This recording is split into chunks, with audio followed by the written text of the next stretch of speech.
vous allez bien? Je suis contente de vous retrouver dans une nouvelle vidéo. Donc, comme vous avez pu le voir, donc, qui est ma morning routine. En tout cas, ma morning routine quand je suis libre de mon temps. C'est-à-dire que là, je prends le travail qu'à 13h30. Enfin, travail en tant que salarié, je parle à 13h30. Ce qui fait que j'ai vraiment toute ma matinée pour mes activités, pour moi personnellement. Je rappelle pour ceux qui ne me suivent pas, je suis donc responsable d'un magasin de vêtements pour enfants, donc en 35 heures. Et à côté de ça, en fait, je développe du coup des activités en ligne pour me permettre déjà dans un premier temps de générer un complément de revenu, mais surtout bien au-delà de pouvoir clairement être indépendante, tout simplement. Donc que ce soit libre financièrement, libre de mon temps, etc. Puisque voilà, j'ai vraiment plein de projets en fait que j'ai envie vraiment d'aboutir, perso, pro, etc. Donc pour ça, il faudrait vraiment que, enfin, j'ai vraiment cette envie, ce projet de devenir 100% indépendante et pouvoir faire vraiment ce que je veux de mon temps, clairement. Donc c'est pour ça que là, c'est vraiment la morning routine en tant que entrepreneuse et en tant que présidente d'un comité de Miss, puisque je suis aussi présidente du comité de Miss Petit Univers Franche-Comté. Donc c'est un comité pour les femmes de moins de 1m70. Si jamais, voilà, j'ai déjà posté des vidéos à ce sujet où je présente le comité, où je vous montre les différentes choses que j'ai pu mettre en place avec les délégués du comité. Là, je vais vous blablater un petit peu, vous expliquer un petit peu là ce qui s'est passé ce matin. Enfin, je vous ai montré quelques images, mais vraiment vous expliquer qu'est-ce que je fais concrètement le matin. Là, ça fait vraiment depuis le début de l'année, voire bien avant. J'ai pas attendu 2025 pour ça, mais il y a des choses que j'ai mis en place et du coup, je voulais vraiment vous en parler parce que c'est des choses qui sont maintenant vraiment ancrées clairement dans mon quotidien. C'est vraiment des habitudes que j'ai prises. Alors, je vais essayer de faire deux choses en même temps. Je vous avoue que c'est pas mon fort. Je vais essayer en fait de me maquiller comme ça pour gagner du temps. Et voilà, pas trop blablater, enfin pas juste blablater, quoi, vraiment être efficace tout simplement. Là, ce que je mets en place depuis quelques temps, c'est de me lever toujours, mais vraiment tous les jours, sauf le dimanche, à la même heure. Sauf événement exceptionnel, mais vraiment, c'est avoir cette habitude de peu importe à laquelle je suis censée être au travail, c'est prendre cette habitude vraiment de me lever à la même heure tous les jours.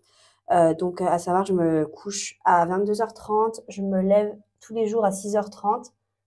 Donc, ça me permet clairement en fait d'avoir mes 8 heures de sommeil tous les jours. Ça fait une dizaine de jours que j'ai mis en place quelque chose. Alors, c'était pas du tout dans mes projets, enfin, c'était pas dans mes projets, c'était pas dans mes objectifs. Et en soi, c'est pas vraiment un objectif, c'est quelque chose qui s'est ancré comme ça dans mes habitudes. J'ai pas vraiment d'explication, mais en fait, c'est le fait de prendre une douche froide le matin. Voilà, tous les matins, je me lève et je vais prendre directement, de base, je me lève, je vais boire un verre d'eau et je prends ma douche. Mon téléphone, il reste à sa place à côté du lit, je ne le touche pas, à part pour éteindre mon réveil, mais je ne le prends pas, je ne vais pas regarder ce qui se passe sur les réseaux, vraiment, je me focus sur ça. Et alors, par contre, je sais pas faire deux choses en même temps. C'est très chiant. Voilà, j'ai fait mon premier œil pour mon eyeliner. Alors, ce qui se passe, c'est que... oh là là, j'en ai partout. C'est une catastrophe. Le matin, je prends une douche froide. Vous devez vous dire sûrement que je suis un peu folle. Pourquoi elle prend une douche froide le matin? Qu'est-ce que ça m'apporte? Là, je suis quelqu'un de très très frileuse, et c'est toujours le cas, je suis très frileuse. Aujourd'hui, si tu as un objectif, quel qu'il soit, peu importe le domaine de vie, que ce soit financier, pro, perso, bref, peu importe ton projet, aujourd'hui, tu as un projet et ta situation actuelle ne te permet pas pour l'instant d'aller atteindre ce projet-là ou cet objectif. Forcément, il va falloir que tu fasses des actions qui soient différentes pour aller atteindre ce projet. Donc, il va falloir sortir de ta zone de confort, mettre en place des actions que tu ne faisais pas avant. Donc, voilà. Pour ma part, c'est vrai que par exemple, je vais prendre l'exemple de la timidité. J'ai toujours été une très grande timide, assez réservée, je suis pas quelqu'un qui va me mettre forcément en avant, etc. Du coup, c'est vrai que j'ai toujours eu ce truc de mettre en place des actions pour sortir de cette case-là de la timidité. C'est passé autant par le théâtre, par le fait de me lancer dans les Miss, justement, de base en tant que candidate. Le fait de m'être exposée aussi sur les réseaux sociaux, parce que j'ai ouvert ma chaîne YouTube quand même à la base, enfin une ancienne chaîne quand j'étais au collège. Bref, j'ai mis en place plein de choses pour sortir de ma zone de confort, mais c'est surtout pour vraiment être moins timide, me sentir beaucoup plus à l'aise. En fait, à force de sortir de sa zone de confort, de faire des choses dans lesquelles on n'est pas confortable de base, eh ben, ça nous permet en fait de nous forger, de de vraiment, développer notre, état d'esprit et en fait, quand tu commences à faire des actions comme ça, qui sont pas agréables de base, eh ben, tu te sens tellement plus confiant après et en fait, tu te dis: «Je suis capable de tout», clairement. Un exemple concret, hein, il y a j'ai démissionné, d'un travail que j'ai fait il y a quelques années. Hem, le fait d'avoir réussi à démissionner une fois juste d'un travail qui ne me plaisait pas, aujourd'hui, je sais que j'ai la capacité, si jamais, voilà, aujourd'hui mon travail ne me plaît plus, je sais que je peux me dire: «Bah, voilà, demain, ça me plaît plus, je démissionne». Point. C'est quelque chose que j'ai déjà fait, j'ai su le faire, sortir de ma zone de confort pour ça, eh ben, je l'ai fait.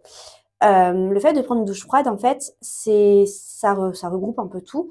C'est le fait de se remettre dans l'inconfort, ça permet déjà, bon, de remettre les idées en clair le matin, ça permet d'être bien réveillé, mais c'est surtout que ça me permet de me dire: «OK, je suis capable de sortir de ma zone de confort. Là, aujourd'hui, j'ai pris une douche froide, c'est pas pour rien. C'est parce qu'aujourd'hui, je vais faire des actions qui vont me rapprocher de mes objectifs». Voilà, donc je sais que, voilà, quand je vais, par exemple, avoir, un moment de où j'aurai moins envie, je vais me rappeler que: «OK, tu as pris une douche froide ce matin, tu avais pas envie, tu l'as fait, donc là, tu as pas envie de faire un truc, en fait, tu te bouges les fesses et tu vas le faire. Point». C'est vraiment ton état d'esprit. Voilà, pour essayer de faire concis.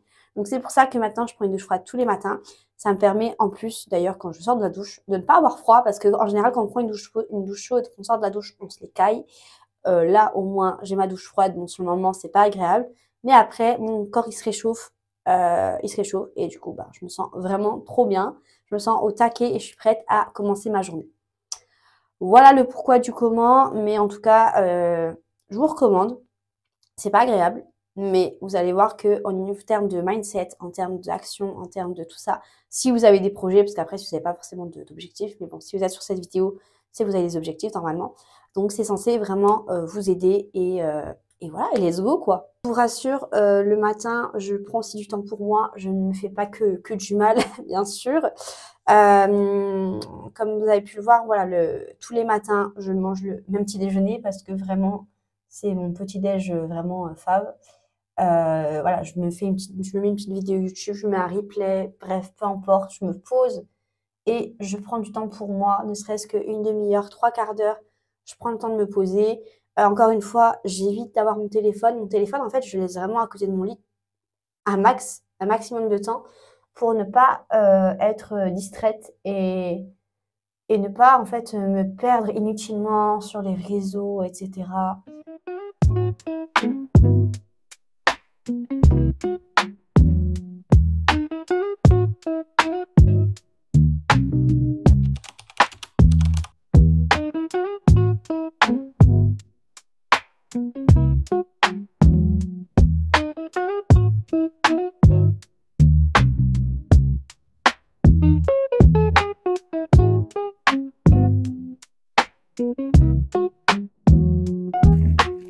Je reviens des courses et ça fait super longtemps que je vous en ai pas fait. Avant, j'en faisais souvent un retour de courses. Voilà, je vais pas vous montrer la totalité de ce que j'ai pris, mais en majeure partie, et je vais vous dire un petit peu aussi ce que j'ai prévu de faire. En général, quand je fais mes courses, j'achète vraiment toujours la même chose. Je vous avoue que je n'élabore pas. En fait, je ne fais pas de liste de courses, vraiment. Je vais au magasin, je vais dans les mêmes rayons que d'habitude, je prends les mêmes choses. Voilà, donc après, j'essaye de varier en mettant certains produits avec d'autres. Bref, j'essaye de faire en sorte de ne pas faire toujours les mêmes plats, mais en général, ça tourne autour des mêmes trucs. Mais là, j'ai pris des choses un peu plus différentes que d'habitude, donc ce sera assez intéressant de vous montrer ce que j'ai pris. Alors là, c'est le sac de frais. Moi, j'ai pris des bananes. Ça, c'est vraiment obligatoire parce que j'en prends, j'en mets dans mon bol cake notamment. Voilà, tous les jours, j'utilise une demi-banane. Là, j'ai pris des émincés de poulet. En général, je prends directement filet de poulet parce que c'est ce qui coûte le moins cher. Et après, je les coupe en émincés. Mais là, pour une fois, c'était les émincés qui étaient moins chers au kilo. Donc, j'en ai pris pour 1 kilo. J'ai pris également ceci, voilà, pour avoir un peu de poisson, mais c'est vrai que j'achète pas beaucoup de poisson, c'est beaucoup de la viande que je vais prendre. Ça, c'est la première fois que j'en achète et que j'envoie en magasin. C'est de la farce à légumes, enfin, c'est de la viande de porc que je vais pouvoir mettre en fait dans des aubergines. J'ai acheté 1 kilo d'aubergines, enfin, j'en ai acheté 3 comme ça. Donc en fait, je vais les couper en deux, je vais mettre de la farce dedans. Donc ça fera comme ça 2 repas pour 2 personnes. Et la troisième aubergine, c'était pour la mettre dans un couscous que je vais faire, que je vais tenter de faire. Après, en yaourt, j'achète toujours les mêmes choses. Pour la semaine, ce que je prends, c'est des veloutés comme ça, mixés. Et pour le week-end, j'achète toujours des petites danettes, histoire de manger un dessert qui change le week-end par rapport à la semaine. Également, en viande, j'ai aussi pris des boulettes comme ça. Je pense, les faire avec le couscous. Et voilà, je vais faire ça ensemble avec de l'aubergine et d'autres légumes. Ensuite, j'ai pris également des gnocchis. Il y a des fois, quand j'ai pas forcément la force de faire un truc très élaboré, les gnocchis, au moins, ça se cuit hyper vite et c'est prêt. Et voilà, quoi. J'ai pris également du râpé et du beurre parce que j'envisage de faire un gratin de chou-fleur. Donc, j'avais déjà acheté du chou-fleur. Et du coup, je vais faire un gratin et que je vais manger, qu'on mangera, je pense, avec le poulet et autre chose à côté. Donc, voilà pour tout ce qui est frais, en tout cas. Pour tout ce qui est ambiant, j'ai fait un petit craquage parce que là, ça va être le nouvel an chinois. Enfin, alors où vous allez voir la vidéo, ce sera déjà passé. Donc là, il y a beaucoup des produits asiatiques qui sont mis en avant dans les magasins. Donc, j'ai pris des mochis. Donc là, j'ai pris au peanut butter. À savoir que le peanut butter, c'est vraiment toute ma vie. J'aime trop ça. Voilà. Et j'ai pris des mochis également au matcha. Parce que j'aime bien le matcha. Et pourquoi pas? Après, j'hésitais à le prendre parce que j'avais quand même peur du goût. Après, je pense que c'est quand même un goût qui doit être assez chimique. Donc, je pense avec le sucre, etc., il n'y aura pas trop le goût amer à mon avis du matcha. J'ai acheté comme ça du couscous. J'ai acheté également des pâtes. J'ai également pris du riz. Il me fallait des flocons d'avoine. En général, j'évite de prendre ceux-là parce que je trouve que c'est pas forcément les plus intéressants. En général, j'essaye de prendre plutôt cette boîte-là, mais j'ai du mal à la trouver dans les magasins. Enfin, elle n'est pas toujours très visible et très facilement trouvable. Donc, je suis partie sur ceux-là. J'ai racheté du chocolat comme ça, 85% que je prends pour mon bowl cake. J'ai pris des nouilles comme ça. C'est vrai que ça fait longtemps que j'en ai pas mangé. Et ensuite, j'ai pris quelques petites boîtes, notamment des champignons comme ça, des petits pois carottes. Ça dépanne bien. C'est toujours bien pratique d'en avoir. Et également aussi, j'ai pris plusieurs sauces. Sauce comme ça, bolognaise, sauce olive, tomate aux 2 olives. Également du pesto parce que les pâtes au pesto, c'est trop bon. Voilà. Donc, ça permettra au moins de manger des plats équilibrés et puis d'avoir quand même des trucs qui dépannent quand j'ai vraiment pas la foi de faire à manger ou que j'ai envie que ce soit rapide ou bref, vous avez compris quoi. Je vous ai montré rapidement ce matin que j'avais un fichier Excel où je rentre chaque jour, en tout cas je fais le point chaque jour des sorties et des rentrées d'argent pour vraiment en fait gérer le côté financier. C'est aussi un de mes objectifs de cette année, dans le sens où, enfin, de base, je faisais déjà bien attention à tout ça, hein, mais vraiment, je ne le suivais pas aussi précisément que là, cette année.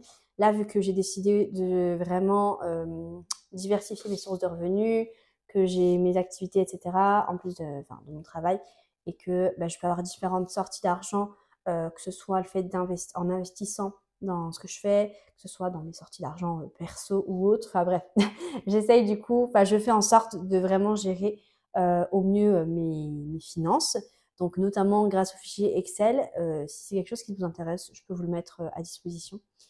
Et sinon, vous pouvez directement trouver des fichiers tout faits sur Excel. Voilà, si vous avez l'application, enfin le logiciel Excel, quand vous souhaitez créer un nouveau fichier, vous avez la possibilité. Vous avez en fait plein de templates. Voilà, vous avez plein de templates, que ce soit sur la partie gestion budget comme sur plein de trucs, des fichiers Excel déjà tout fait.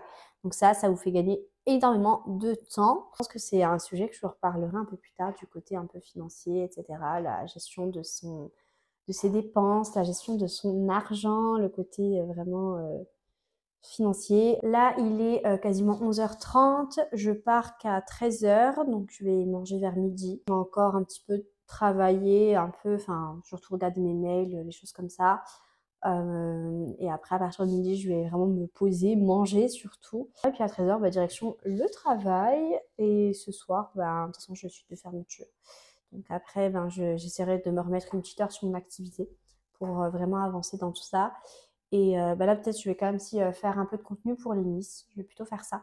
Faire du contenu pour les Miss pour cette semaine. Comme ça, au moins, j'aurai plus qu'à juste poster cette semaine le contenu. Et je peux le programmer, voilà, je le programme, etc. Vous avez pu voir un petit peu ma morning routine, ce que je mettais en place. Après, rien de fou, mais simplement à savoir quand même que toutes les petites actions que vous pouvez mettre en place, même si vraiment ça peut paraître bête, encore une fois, ne serait-ce que prendre une douche froide, ne serait-ce que checker ses dépenses, son budget chaque jour, c'est des choses qui prennent vraiment 5 à 10 minutes par jour. Mais justement, le fait de faire tout ça, de mettre toutes ces actions en place chaque jour, ça a un impact considérable sur un mois, sur un an, sur 2 ans, sur 3 ans, etc. Donc voilà, c'est aussi pour ça que vraiment je mets toutes ces choses en place parce que j'ai des projets, des objectifs bien précis et que je veux arriver à un certain stade et je veux vraiment mettre tous les moyens pour avancer. D'ailleurs, justement, j'ai fini le livre L'effet cumulé, je vous le recommande vivement parce que c'est un livre qui vous permet vraiment de chasser vos mauvaises habitudes et de mettre en place les bonnes habitudes, justement. Alors, ça ne se fait pas du jour au lendemain, bien sûr, c'est un travail de longue haleine, mais en tout cas, c'est un livre qui vous donne les outils nécessaires pour vraiment vous aider à atteindre vos objectifs, tout simplement. On se retrouve une semaine après. J'avais pas fait la conclusion de cette vidéo, donc j'espère en tout cas que cette vidéo vous aura plu. En tout cas, j'aime beaucoup faire ce genre de vidéo où je vous partage vraiment mes habitudes, ce que je mets vraiment en place. Et voilà, vous partagez vraiment pourquoi je le fais, qu'est-ce que ça m'apporte, etc. Donc voilà, en tout cas, j'espère que ça vous aura plu. N'hésitez pas à mettre un like et un commentaire et surtout à vous abonner à la chaîne si ce n'est pas déjà fait pour me soutenir. Ça me ferait très plaisir. Je vous dis à bientôt pour de nouvelles aventures. Bye!